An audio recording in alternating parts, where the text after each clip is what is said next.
This is the Good Neighbor Podcast, the place where local businesses and neighbors come together. Here's your host, Jeff Gardner.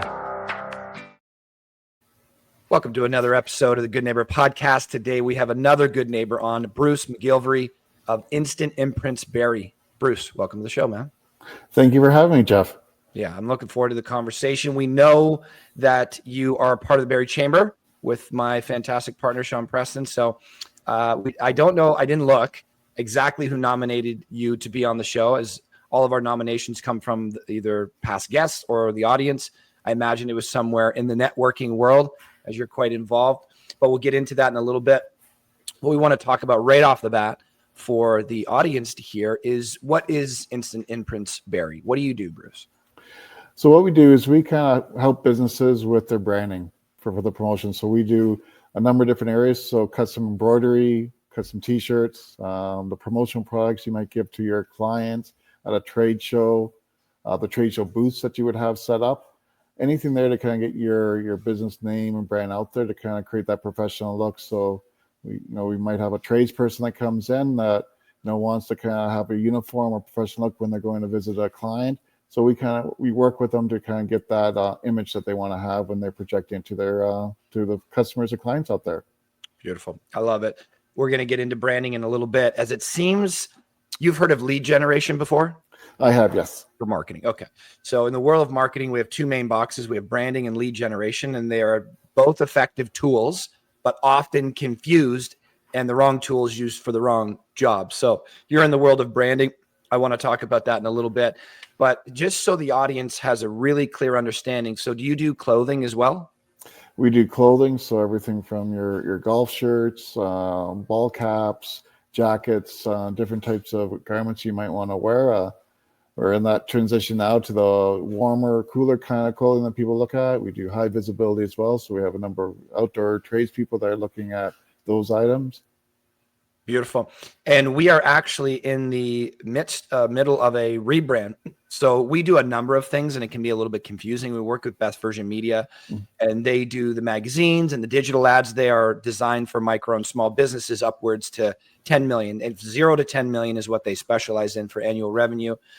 And then we have our podcast, we have our networking events, and each one has a different title. So we've rebranded to JS Marketing, and everything we do is under that umbrella. So it's very easy to understand when people see us.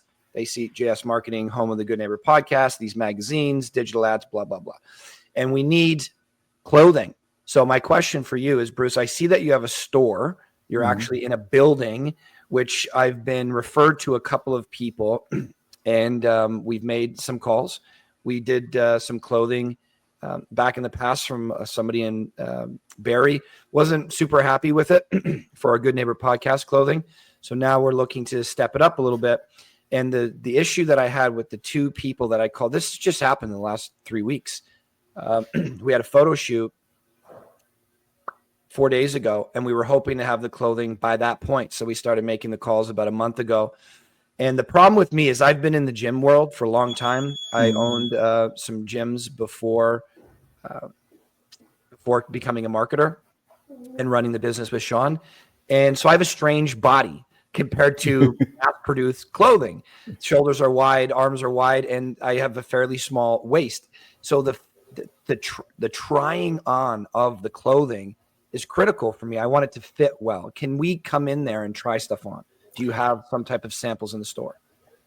So we do have samples here in the store that people can come in. Most of the times if people want to kind of touch and feel the material, they have a certain look or feel in that.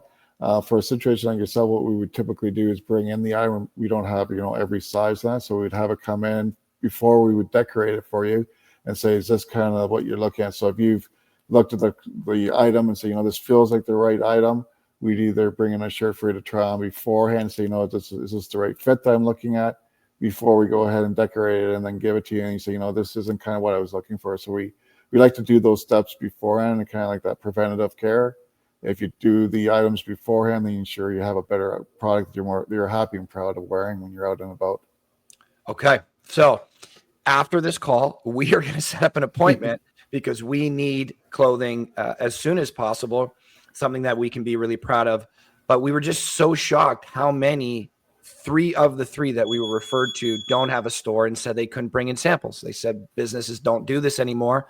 So just look on the website, tell us what you like, and tell us your size, and we'll get it for you. And I said, I'm a large at some stores, I'm a medium in other stores, and an extra large at some stores. And then there are just makes out there that look like a tent on me. It's like the fit is everything. So that is huge for us, Bruce. And we will definitely be coming by to set that up. Okay, so.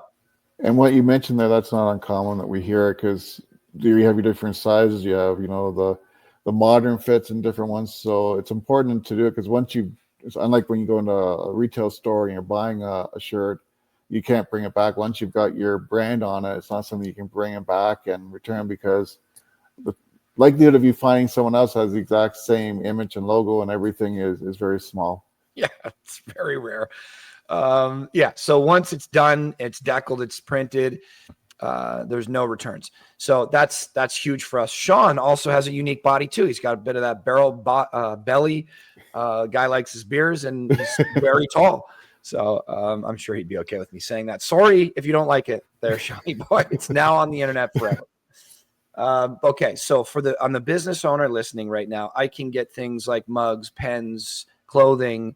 Do you do car wraps? I see a van in the background. Do you do things for vehicles? We do things for vehicles, so we can help on that side, as well as your A-frame signs. We're working with someone who does outdoor trade shows, so we do, the flags that you have. We've worked with some other people that do the tents for outdoor events, because now that the weather's nice, it could be anything from a community event where you're having a tent out there. Some individuals actually will get a tent done up, and they work with a number of charities and allow the charity to use it. So it's twofold. They're helping out a charity. Maybe they're down at the waterfront, have something going on. They need that coverage. I'm involved with the Dragon Boat Festival, so you might have a team paddling, but then they'll have their company information there. So they're kind of promoting their company by in turn helping a charity or a team that needs the community support. I love it, man. We also have a Super Soaker block party event. We have a number of magazines around here, and we're pretty close with those communities. And one of them is the Ardagh Bluffs in Barrie. And we want to give it the whole point of the magazine is not just to put businesses in there, it's to bring the community together. And then when they're brought together and with this high value piece of content that they look at, they see the businesses in there, and obviously they end up calling the businesses and becoming customers. That's why we love the print portion of what we do.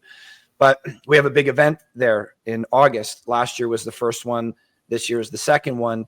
And we go on Somerset Park, right there in Ardagh, like right in the middle of the community. So all the houses around it receive the publication. We drop off a ton of flyers. We promote it in the magazine. And then we line the soccer field with businesses sponsored. We have food. We have bouncy castles and all kinds of little stations for the kids. Hundreds of Super Soakers. They're going around squirting their parents. People getting pied in the face. We got dunk tanks. And so there's a lot of tents there, and we need flags like you were talking about. We need banners. So we'll talk to you about that as well. There's a lot of companies locally that do that type of stuff. And some of the stuff we rent, so we couldn't be able to do that to a tent. But there's a lot of companies out there that are like, I've been in business for 10 years. We're going to be using this tent every year. And that could be a great, another way of you connecting with them and providing them with that service. So you guys are pretty much able to put my brand, my logo onto just about anything. That's kind of what we work with. So that's where one of our unique things is, once we work with you and have your logo on that, if you come in and say, I need a flag done, we already have that information. So now we can kind of work on other products. So we're very multi-dimensional on that, in that area. And we have a wide range of items. There's so many different things out there that are unique that you can look for. Everything from, pet items there to, there's even Swarovski has their crystal items that you can get decorated. So there's a broad range of items that we can make sure that you get the right item for what you're looking to do. So did you say you could put, that's just interesting, Swarovski, you're talking about the crystals, you can put a logo on that somehow? They have that available now. They're just one of our partners, just worked with them on that. And we have another partner that does M&M's, so you can actually get stuff on M&M's candies with your stuff on it. So that one's not a long-term item. You probably, when someone has it, they're probably not going to last that long, but you can even go that direction. So cool. So you're printing on the M&M's, not on the wrapper? they can do. They have been able to do it right on the M&Ms where they do it, as well as on the wrapper. So we can have Good Neighbor podcast M&Ms while people are eating them. Yeah, great. Okay, so I love that. So you guys are multidisciplinary, multifaceted.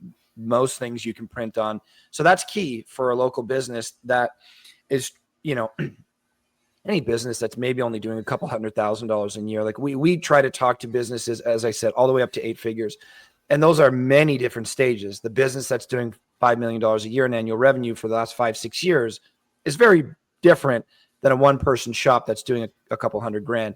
But as they start to go to the next stages, brand representation, professionalism, being viewed in a certain way, basically communicating your message, your vision out to the audience, which is what we define as branding. They start to think about these things and to give them more viable options locally here. That's what we support in a big way, is buying local, especially with all the chaos that's going on right now. It's nice to know that you're such a you have such a wide variety of options. It doesn't seem like there's too many things I could come to you and you'd say no to.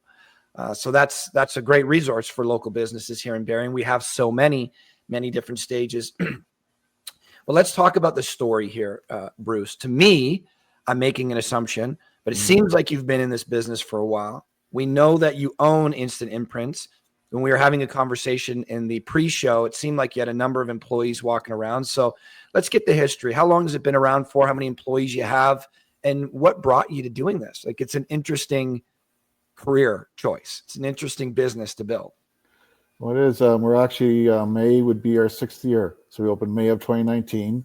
So Nice. it came with a 6 years anniversary. So thank you. So very proud of that. So it's something that we're a franchise. So kind of working back, I was in a different industry for 13 years, a regional sales rep, covering, I was based out Barrie, would go as far north as Thunder Bay, south as Newmarket, out to Kincardine and Lindsay. So I was doing that for about 13 years, and just time was getting to change. Came from an entrepreneurial kind of family. We were always looking for something that I can kind of do on my own, and we can do with my wife and that, and work on it. So we found that this business kind of very well matched the skill sets I had before. So talking with small businesses who I worked with, I was part of the financial world, so that was something I'm familiar with. The networking, all those components, those soft skills I was familiar with, and they translated over to this business. So we decided to make a move. It's as a Canadian company with locations in Canada and the US. So it was always a strong thing that we liked at that time.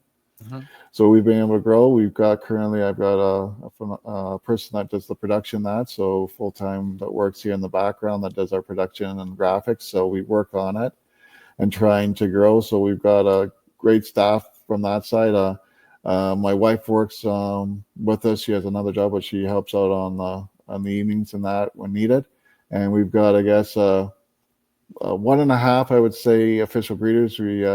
We have 2 Beagles. So when we opened up, one of my Beagles would come in, and he enjoyed to be at the store. And when people walk in, he'd like to come out, see who they are and that, and then he would come by. So he became the greeter, and sometimes more popular at the store than myself. And I bet. It's hard to beat, man. It's hard to beat. I think you're at a losing battle there, Bruce. It is. And then we just had a second Beagle, who's a bit younger, so she's come in. So she's not as well versed in the greeting side of it. So we kind of joke that she's in training to do it. So when we come in, it's always nice, and it's amazing when you go into a place and if someone has a pet or a dog, and that sometimes, those people are just so much different on how they handle, when they're petting a dog, they're meeting with them, and that you just know they just seem to be a smile on their face, and they seem to be, whatever is going on the day just seems to disappear. So it's really neat. And as I said, I have people that come in, and if he's not here, they seem a little bit disappointed. So it's such an amazing thing. So that is like the epitome of a family-run local business right there. So did you say you had 1 full-time staff, or did I miss something? No, yes, you're correct on that. Okay, so husband and wife, 1 full-time staff, and 2 dogs. And that's the team at Instant Imprints here locally in Barrie. And you just don't get that at, Canadian Tire, Apple. I love going into Apple. Don't get me wrong. They all have their place, but there's just something, such a beating heart to how I think a lot of us define that mom and pop local business, which unfortunately has been going by the wayside quite a bit over the last couple of decades because of the big conglomerates. They have such buying power that the moment you get profitable inside of a saturated industry, you get a buyout option. And most people, probably work for 10 or 20 years to get to that profitable place. It's not easy to do. And then they come in, they wave a check, and a lot of us sign it. I don't blame them. The point I'm making, though, is 30, 40 years ago, what you just defined or what you just described was much more common than it is now. And I think more importantly now is that we still have businesses like yours, and to support local is so necessary for our economy, for the middle class, for all stages of the hierarchy, basically socially in a community. But I've also found that when a human being, male, female, doesn't matter, really treats their business like their baby, you get services that you wouldn't find at these large conglomerates like Apple. The service there is great. Again, I use them because I kind of look at them as the standard for customer service. Most conglomerates aren't like them. They really do go above and beyond, but their service stands out amongst the conglomerates. It doesn't stand out so much for the mom and pop shops that work, like you were saying in the pre-show, I'm here from 8:30 to 7:30 every day. And that is a small business owner's life. That's very similar to Sean and I. So I love that you have this. I love the way you described it. 3 people, 2 dogs, and that's how we run Imprint. 6 years. Congrats on that, man. You still enjoying the journing? I am. It's very rewarding. And as you mentioned, I think one of the things where we do well is there's a lot of online facilities, but we, being in the community, we're involved in the community. We want to make sure that, the people that we work with are happy. They're getting good stuff. They're proud of what they're wearing. It's that, if we can see a business that's out there and they're doing well, we've worked with, some students that have created items and they're doing a business, and you can see the pride in them, and you can say, I've had a small part to help them kind of feel like they've got a true business or venture that they're working on. So it makes a big difference. And I think, as you said, that a small entrepreneur who's in the community has a lot that they're involved with and touch on points from, charities to events. And as those bigger companies have their place, but sometimes they're not able to do those things that are needed. Yeah. And then the relationship, there's a number of things, but 2 things that pop out to me is, so we're going to set this meeting as long as you'll have us, because we need to try it on. We really need clothing soon. So let's say we go with it. Everything's great. We enjoy our relationship with you. I can pop by your store and just to say hello, or this is the issue I'm having, rather than calling a 1-800 number, talking to your call center, which is halfway across the world. They don't know me.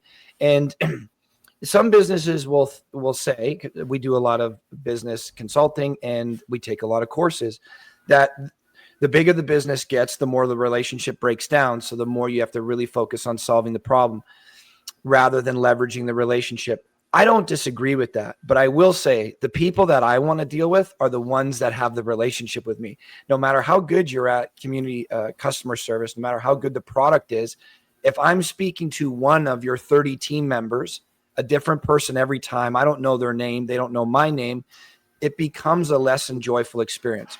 For example, Rogers. I'm changing Rogers this week. I've been with them for 20 years. I'm out. I can't take it anymore. And so I'm going to a smaller company that promotes this type of relationship building, even though they have a big mobile provider. They're not like Rogers, because I've been there for 2 decades and I'm just a number, right? Like I don't matter to them because I'm one of, I don't know, maybe 1 million customers they have. So it seems like when you get so big, the relationship breaks down, which is why I believe the mom and pop small business will always have a place unless we change as humans. Mm-hmm. Unless we all of a sudden stop desiring that connection between humans. I can't see us doing that, especially the more that AI comes in, the more that the digital world evolves. I think the relationship will be even more important. So I love what you do, Bruce. I love what you stand for. Congrats on the 6 years. Pivoting a little bit, let's talk about you outside your business, although you just told us that you work 11, 12 hours a day. So I know there's not a whole lot of time to do anything outside of your business. But what really lights you up, man? Give me 4 or 5 things that really put a smile on your face. It's music, it's entertainment, it's traveling, it's what? One of the things, and just I'll start off with this because it's on Wednesdays. If anyone's a big Bang fan, Wednesdays are new comic book days. So I'm a comic book reader, so I enjoy doing that. Where do you do that? Big B Comics is down off of Essa Road there. Is it called BB Comics? Big B. Oh, Big B Comics, right on S. Okay, cool. So they're phenomenal. Been going there. I'm probably my wife's probably not too thrilled. I've got probably close to about 10,000 comics that I've got. So from younger up, different ones reading. So it's really quite enjoyable. It's a way just to kind of I find it kind of you leave, you rally, you're into the superheroes, all that type of idea. But it's really great. And if anyone is, as I said, Big B's been phenomenal for us. They actually have a free comic book day is coming up this Saturday, so it's an opportunity for people who want to venture in and learn more. But it's amazing. I was talking with my brother-in-law, and didn't realize he had items there. So even though we've been family, we never kind of realized we had a similar kind of taste. So you kind of get off on those kind of tangents, which are quite amazing and fun. And as I said, you're seeing how the Marvel movies and everything kind of span off of this. You can kind of relate back to. I remember that story from the comic books and how they take it. So. Yeah, that's I love it, man. I haven't been a part. I read comic books as a kid, but not to your degree. I certainly wasn't a collector. I imagine if you have 10,000, you probably are a collector at that point. But the superheroes, man, I mean, so many of us love them. And Marvel, to give them credit, they really did make it mainstream. They brought that amazing story and experience, and there's such great values and morals and philosophy to these movies that help us be better humans. And then they brought it out to hundreds of millions, if not billions of people. And they made a fortune doing it. So kudos for them. But still, getting it on the big screen and then making series of it has just brought it to such a wider audience. It's very cool. Outside of comic books, Bruce, what do you get up to? You do something with your wife? You travel? You got to do more than work in comic books. Well, we're more around the home with our dogs, so we enjoy it from there. Yeah. Going back, I guess it's the same as the comic books. You got your good person, your bad person. So I enjoy professional wrestling. I have since I've been a kid. So watching the wrestling that goes on, because again, you got the evil person, the good person, the person in the white hat, black hat, that kind of storyline. So it's fun to watch those areas. So we enjoy doing that, and we're big enjoying big board games.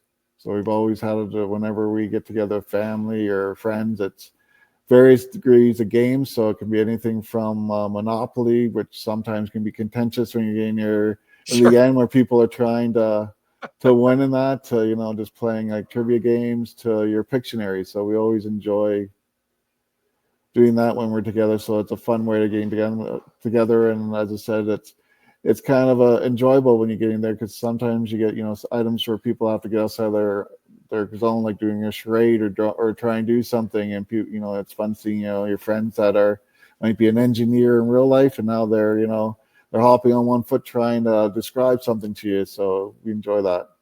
I love it.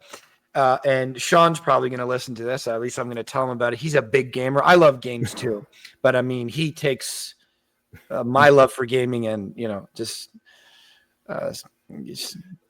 very, I can't even speak a lot more. Let's just say that. And so to hear that that you like board games, he may be sending you a text at some point being like, hey, let's set up a time for some board games.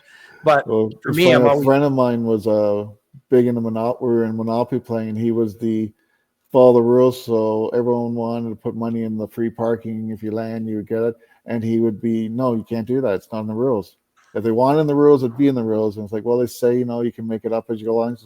And he was, no, it's not in the rules. It's not part of the game. So he always got outvoted on that, but it was fun when you kind of see how stickler he got. And then with his girls growing up, we'd always talk to him. So do you let them put the money? He goes, nope.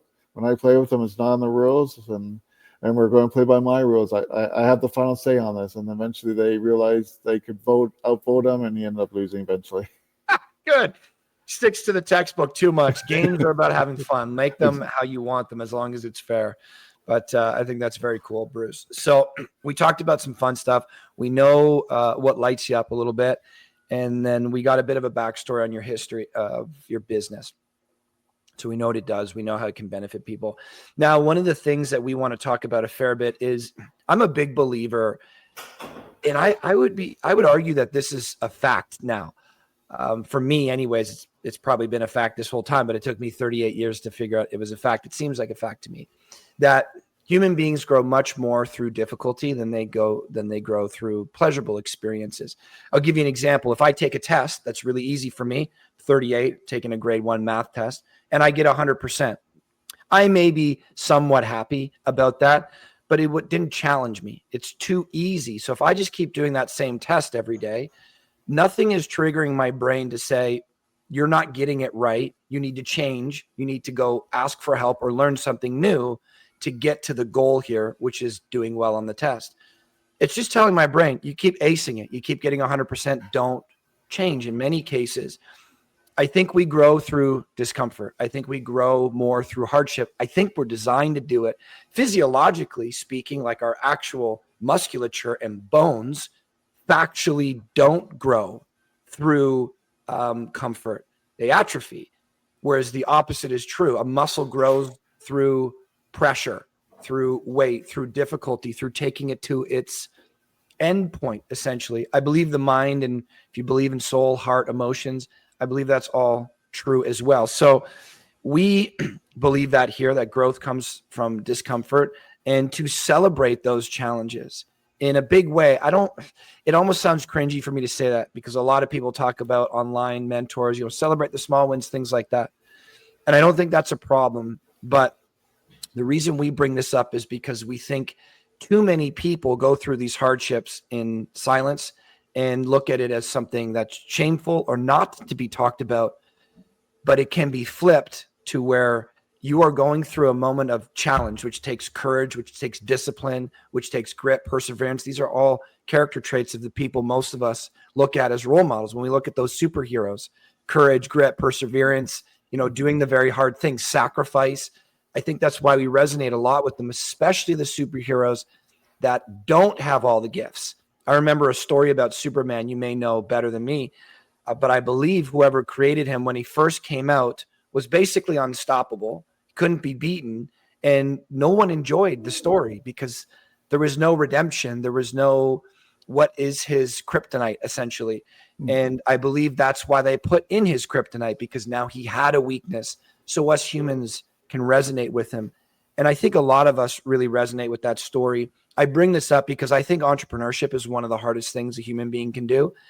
I'm not a parent yet, but I have them, and I know I gave them a hard time. So I would say probably being a parent is more difficult than being an entrepreneur. But those are both games, being a parent and an entrepreneur, that have no end game. There's no winning at business. There's no end line. It just goes on forever. It's difficult forever until you leave the game. And I think that's one of the big things that human beings struggle with, is these long duration periods of difficulty, whether it's a recession or you just, the first 5 years of your business is often an experience for people where they haven't even made $1 yet. That's a very common experience for people. So we like to talk about the hardships that businesses go through, or people in general, because whether I'm working, Jeff, or outside of work, Jeff, I'm the same person, and my emotional problems, my personal problems, and my business problems, they're all intertwined. It's all the same thing. I'm just dealing with the problems that are the highest priority, hopefully. So we like to ask the guests on the show, any hardships, trials, tribulations you've been through that probably sucked in the moment, because discomfort doesn't feel that good. But when you came out the other side of it, you wouldn't have regretted doing it because you learned so much from it. You ultimately became a better person. And maybe it even made you change your mindset around moving into difficult experiences. Anything that comes to mind, Bruce? There's probably two of them. One that probably many people have done, and opening up when we did with what happened, COVID. Transpired in the world, COVID. Probably not what you would do if you do a business plan and how you scope out what you want to do. It wasn't there where we thought it was going to be. So being able to adapt, being able to, that terrible P word, pivot, being able to find ways that kind of work. So you learn for the resiliency and being able to adapt and kind of say, all right, this A isn't working, let's try B. Maybe B is not working, let's try C. How do you make sure you go? Because it becomes a point that as a small business owner, the success of your business, what you put into it, you put a lot into it, so you want to see it to succeed. The other one probably would be more on a personal side. Is I went back to school a little bit later in life. Growing up, my father was an entrepreneur in that. I had a business, had a health issue, so he was not able to work. So my mother had to kind of step in and run the business. Sure knows. So growing up, there were certain things that took a little bit longer to get. So I probably after high school wasn't sure where I wanted to go in that. So I actually ended up working for a little bit and going back to school, and finally going back probably in my mid-20s. At the time, I valued it more. I realized, what I'm learning, it's not for me to go out and just, have fun and do that. I still had the time to do it and enjoyed it, but I realized there was an end goal for me in place. Whereas if I probably went a bit earlier, I might not have realized that end goal, and it would have been, not something I would enjoy. So doing it a little bit later, I appreciated what I got out to it. I appreciated more what I was learning, and some of those connections I made, you're still friends with. You see them as people have grown in that. So those are probably the two that stick out in my mind. So one was COVID, and I think a lot of us can relate with, and the other one was that your father had a health issue, and did that mean you had to help run the business and therefore push going to school down the line a little bit? Is that what? Not so much. It happened when I was 7, so he had an ongoing health one, but where my mother had to come in, but from a financial one at the time, being a small business owner, I'm sure a lot of people. I know a lot of smart people and tell you, make sure you have, insurance and all that to protect you for those things.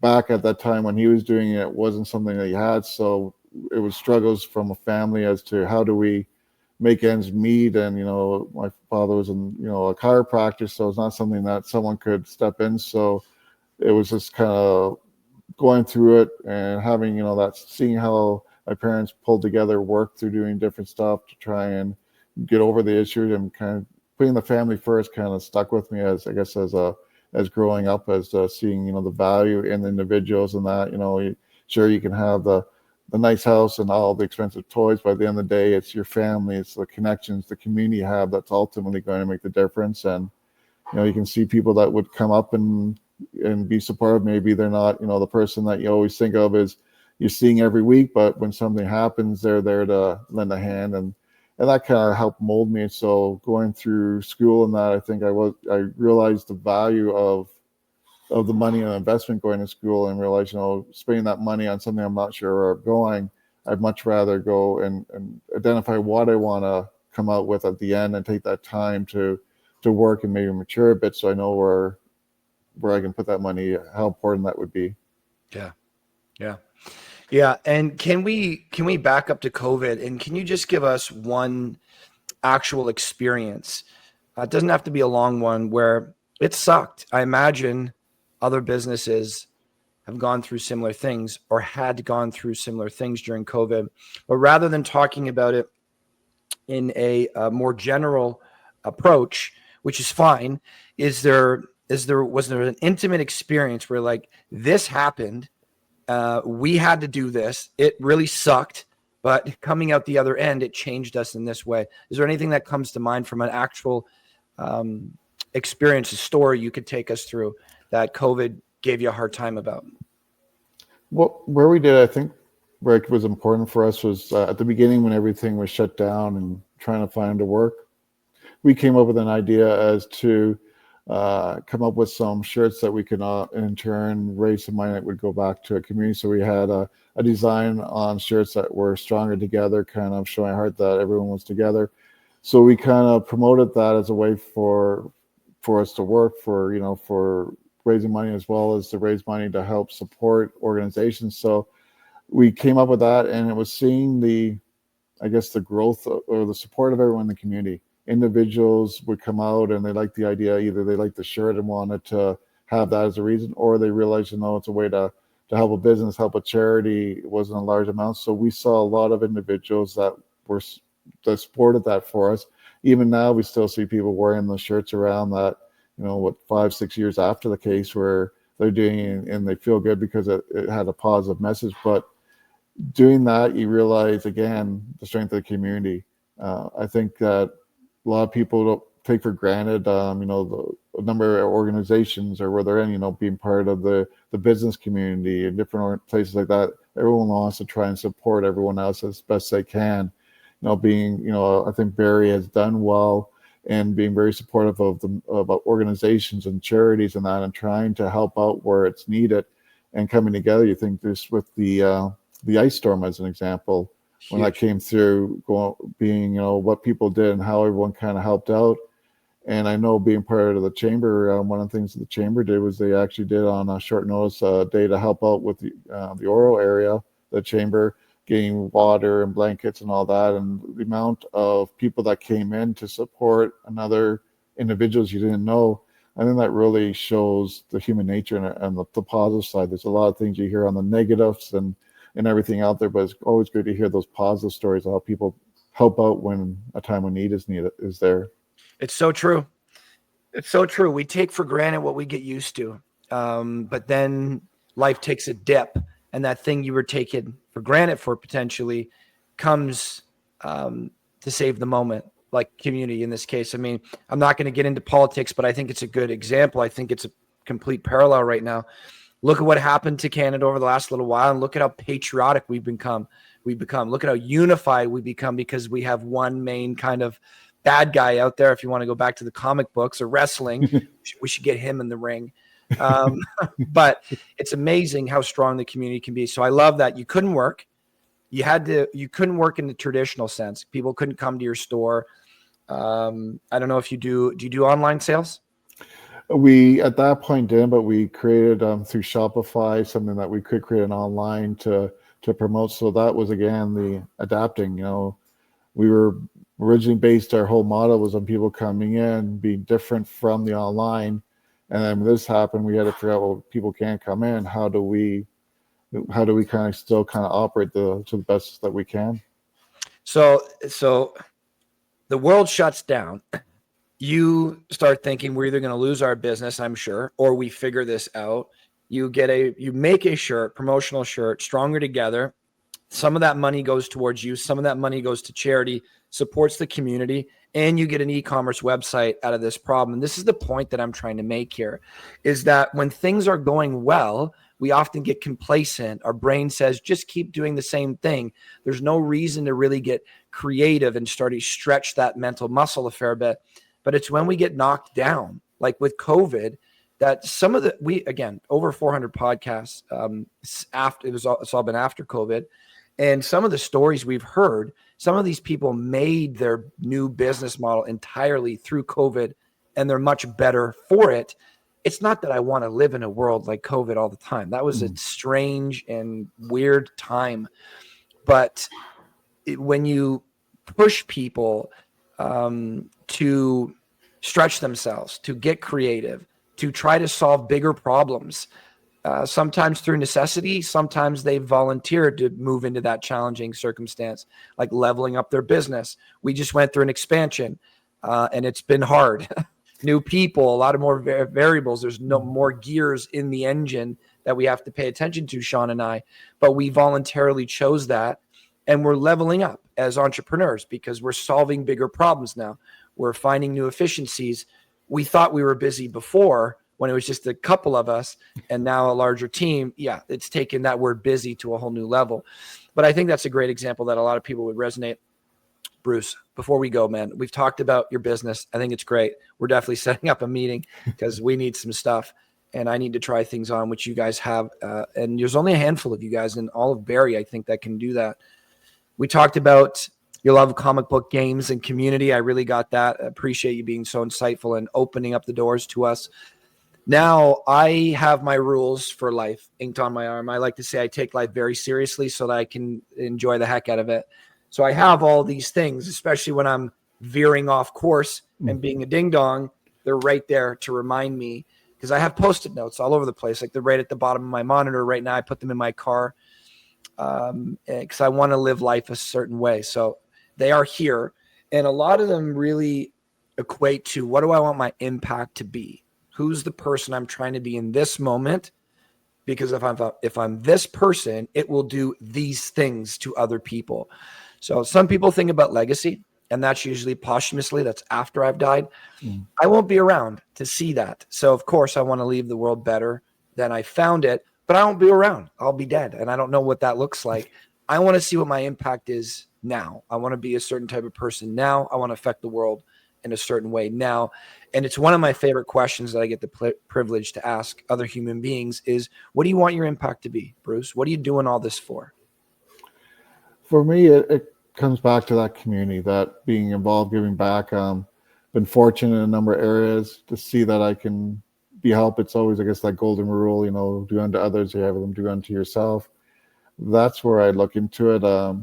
There's, myself, I don't have any children that I do have a nephew that we kind of try and work with and guide and try and be there as best as I can. He's a very strong-willed individual who's doing stuff. I think you actually know him in that. So I don't know if you. Who's your nephew? Jeff MacGillivray from. Oh yeah. Yep. Okay. Cool. So I know he's similar to yourself, very into health and fitness and all that, but doing things so that after the fact that you leave that mark on. One of the things I remember early on, I was complaining and thinking, how something was really crappy for myself, and I went off and complained to someone how crappy it was. And then when they gave what they're experiencing, I realized what I'm dealing with is new to what they're dealing with. Like that's, so I'm always taking in what other people are going. You can't assume, you're having the worst, someone else might be having something more challenging, being open and being able to some way help them. And, that's why I've been involved with the Dragon Boat Festival here in Barrie since it started back in 2002 and doing things on that line and being involved with the college. That is because it's very rewarding when you see people that you put some time in, you put some effort into it. It's not something where you're not, donating millions of dollars for something, but you're just putting in what you can and seeing, maybe a charity that's a small charity, they raise money and they're able to provide a service that is there. Or you talk to a young student that you meet a couple years later, and they took your advice and they're going down a career path and thankful for it. So those things are, I think, where I like to see is that, I was there and kind of gave of myself as much as I could to help the community and help other people be able to just fulfill what they want to do in their lives. Yeah. It's amazing. Serving for something bigger than ourselves. I love it. We hear it so much. We see people do it. It's a hard thing to do, but it really makes me so hopeful for the future that so many of us answer the question in a similar way. And I believe them to be truthful when they say it. It feels good to help other people. I often say I'm a counselor at an addictions facility. That's like what I do on the weekend, kind of my passion project. Busted both my legs. That led to a dependency on pain medication about 10 years ago. Took my life down, completely down. And I had to reach out for help, for mentors to help me get out of that. And I love my life. Had I not gone through that challenging time, I don't think I would have enjoyed life as much as I do now. And we talk about at the addiction clinic, because I'm ultimately talking to an individual about how to live a greater life. And I often say to them, be selfish. And they say, like that doesn't sound right. That's not what the Bible says. And a lot of these philosophies say. I said, well, let's think about it for a moment. Human beings get rewarded when they help other human beings. I don't know why that is. It seems like we're biologically wired. You feel good when you go help somebody else, when you hold the door for that person, when you donate your time to charity, financial or time. When somebody calls you up and says, Bruce, I need help. And you do give them that time and they say, thank you so much for that help. It feels good in the brain. We get rewarded with neurochemicals when we help somebody. So I call it selflessly being selfish. I want to feel good as much as I can while I'm here. I don't want to feel bad if I can avoid it. I want to feel as good as possible. It's almost like chasing that high, if you will, that feeling good and optimistic high. And we can do that by helping other people. And we hire a lot of salespeople on our team. They're often very new. They don't need to have 10 years experience. We take them through our training, and we will often say, pick something that serves a bigger end than just yourself, but do it to feel good. So it's selflessly being selfish in a way. I love that you do it for the community, Bruce. I love that you have a local business here. I love that it's 6 years in and that you're focused on helping the business community well. It's been great talking to you, and I very much look forward to stopping by, which you can count on us for that. It's been great chatting with you, Bruce. Well, thank you. I've enjoyed this, and I thank you for the opportunity. Absolutely, man. We will talk to you soon. Okay. Bye. Thank you for listening to the Good Neighbor Podcast. To nominate your favorite local businesses to be featured on the show, go to gnpwithjeffandsean.com. That's gnpwithjeffandsean.com or call 705-413-3775.